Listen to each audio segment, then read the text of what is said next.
Hey guys, how's it going? Welcome back to another video. So in today's video, we're going to be looking at another option you guys have for when you're modifying the grill of your 4Runner to have that Raptor grill light look to it. So this option right here is from Gunnscaddshop. I'll leave his website down in the description. And this is a fairly inexpensive option as opposed to the other companies out there. But he reached out to me and said, hey, do you mind reviewing my product? And of course, small business people, I love supporting. So I said, yeah, 100%. So this is his version of the Raptor light mod. Now this is his second generation one. The first generation has screws in the front of it. And that one's $60. And then this model right here, this one's $70. And the reason it's cheaper than other options is because it's just the lights. So you are the one who's doing the wiring yourself. You're doing the additive fuse yourself. So that's when, you know, costs for other brands start to get up higher because they're doing the harness for you. But he makes it simple and you could do the harness however you want it. I'll leave a link to that video right here of how I did the harness and how I routed it through the vehicle. Essentially, you just have a light here and this part comes out. So the front is gonna attach to the front of your vehicle. The back comes through the harness and it basically clamps together. And then you just send this screw through the back side. So there's no glue, no drilling, no taking the grill off with this option. He has multiple colors online for lights. This one is a smoked amber, but he has clear, red, amber, smoked ones, lenses as well, and all sorts of other combinations. He also allows you just to buy the bracket or just lights, whatever you need. But just remember that the kits are only the lights. All right, so I'm gonna make the harness now. I'll skip that. Like I said, I'll leave a link to that video in the description and up top. But I'm gonna go ahead and make my harness and then I'll show you guys the super simple installation process for these. All right, so I finished each light. Ironically, black was positive and white was negative. So I just tested each light on the battery. I soldered them together and you have to take the back off. So just feed the lights through. Unfortunately, the lights don't go through, so you have to send each wire back, which then means in turn you have to make separate harnesses for each one.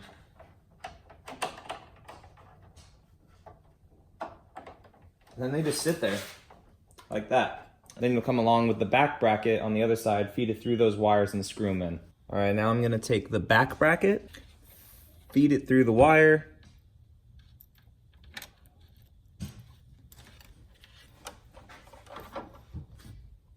so with the back bracket, it will just set in there as well.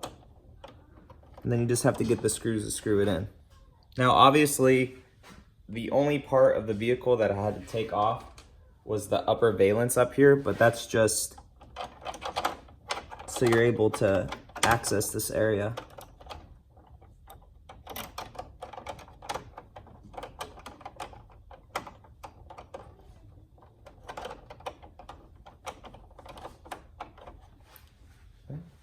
Just applying some pressure to the front one just to hold it in place, but. All right, now they're fully installed.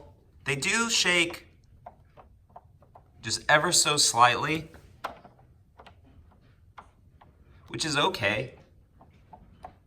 This one was obviously the hardest because you have the hood latch right there. But just when the screws stop, you know, spinning, really don't force them because, you know, this is just plastic. But I mean, if you have zip ties anyways, it kind of moves stuff around, but this still at least kind of looks OEM, you know, and especially if I clean my grill up, but just ever so slightly.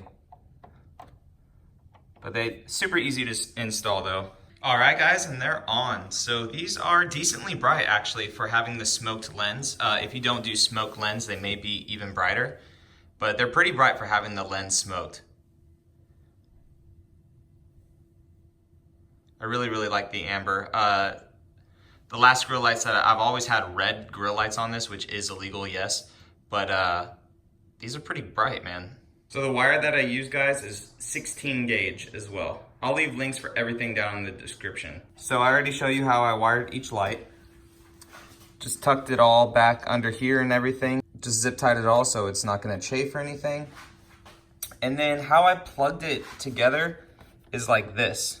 So this is a quick disconnect if you ever have to take off your grill to do anything. I just grounded it right here. And then I ran the positive wire down through here. I still have to button all this up, but the positive wire I'm gonna have running down up and through here. And there's just like a rat's nest of wires here. I need to clean them up. I'll have the positive wire running through here. And then I have it going through this little grommet right here. So that's where your main harness goes through. If you look to the top left of that at about, I don't know, 10 o'clock position or so, that's where I sent my positive wire through. Here's your parking brake right here for reference. And that grommet basically comes out right here.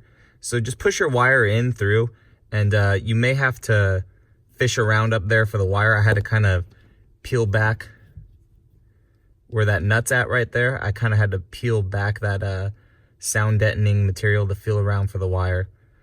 So then when you send that wire through, you're gonna want one of these. This is an add-a fuse. Make sure the fuse is in it. I crimped it on. That's just gonna go right here. So you see you have those two blank 10s. You just take the add-a fuse, go ahead and put it in.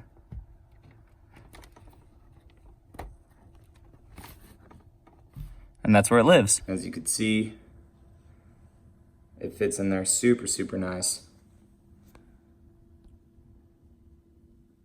All right, so yeah, guys, so I'm super impressed with these lights. Actually, I really, really like them. The positives is they're cheap, you know, compared to other ones out there. The only negatives is they're just a tad loose. That's it, just a tad, not horrible. And you have to do the whole harness yourself. But if you're okay with that, then this is a very, very good option. I want to thank Gunnscaddshop for sending this out to me to review for y'all. I really, really like it. For $70, that's not bad at all. There's no zip ties on your car. You know, these vehicles are expensive, and there's no zip ties on it, which is another perk of having this product. So if you guys like this video, go ahead and give it a thumbs up. Subscribe for more Toyota stuff and install stuff, and I'll catch you all in the next one. All right, see you later.